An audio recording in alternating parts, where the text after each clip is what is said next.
Happy Sunday morning everyone. Gandang umaga. Araw ng linggo po dito sa amin sa Whitecourt, Alberta.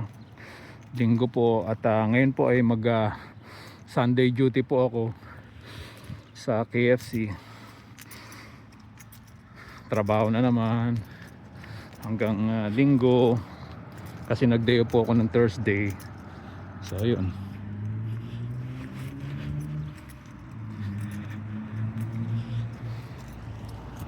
Mainit po ngayon, mainit, sobrang init. Ito nga maganda pero okay lang kesa naman sa nag-uulan. Grabe dito sa amin, tingnan nyo po, naglalakad ako papuntang trabaho pero kung makikita nyo walang katao-tao, para ka nasa sementeryo. Tahimik, walang naglalakad, walang naglalaro, walang nag-iingay. As in ako lang ako lang mag-isa naglalakad. Pero kung sa Toronto ka pupunta ngayon, araw ng linggo sa Toronto, wala, ang daming tao, daming mga bata, ang daming naglalaro, daming naglalakad, daming bus. Dito wala, ako lang. Yan, ganito ang senaryo ko every morning pagpapasok ako, kasi ang pasok ko 8:30. So alas 8 pa lang, mga 8:05 yan, alis na ako. Lalakad na ako niyan, nag-start na ako maglakad papuntang trabaho sa KFC kasi ang pasok ko 8:30. So kailangan 8:05 pa lang, sibat na ako, naglalakad na ako papunta. Ito ay Hilltop High School, no? Hilltop High School. Kung sakali madadala ko si Miggy dito, yung mga bata, dito si Miggy mag-aaral ng high school. Kaso mga kaklase yun dyan, alam mo na, mga Canadian, mga nag-i-English, so kailangan matutunan niya yung pag-i-English para makasabay siya sa pag-aaral. Para sa, syempre sa communication, hindi mo naman pwede mag-Tagalog yung mga yan.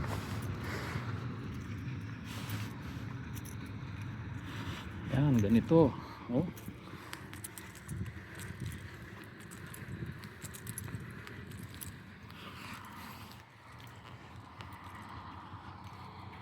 Sobrang tahimik guys. Wala mag-isa.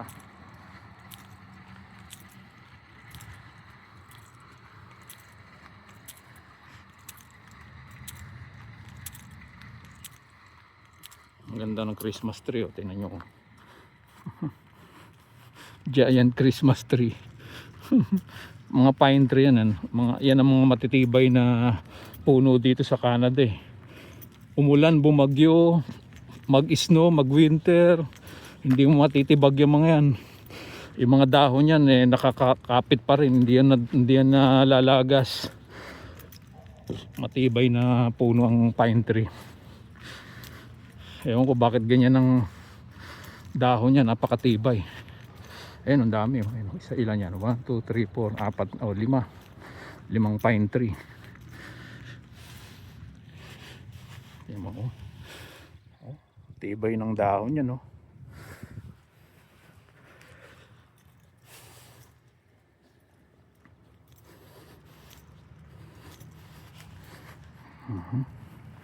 Sige na, kailangan ko na magmadali, may pasok ako.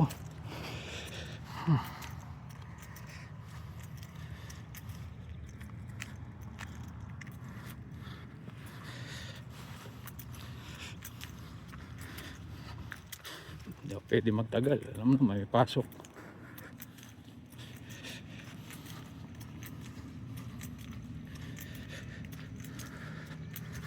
Mga naglalakad dito, yung iba mga walang kotse kagaya ko, mga hampas lupa. Pero iba naman kasi talagang sadyang meron na silang kotse kasi syempre yung mga ano rito malalayo, mga mall, taka ng no frills malayo, kailangan mo sumakay, kailangan mo magbus. Ito na, patawid na ako ng highway.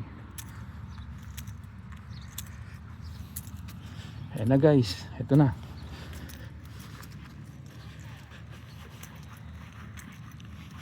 Tawid lang ako.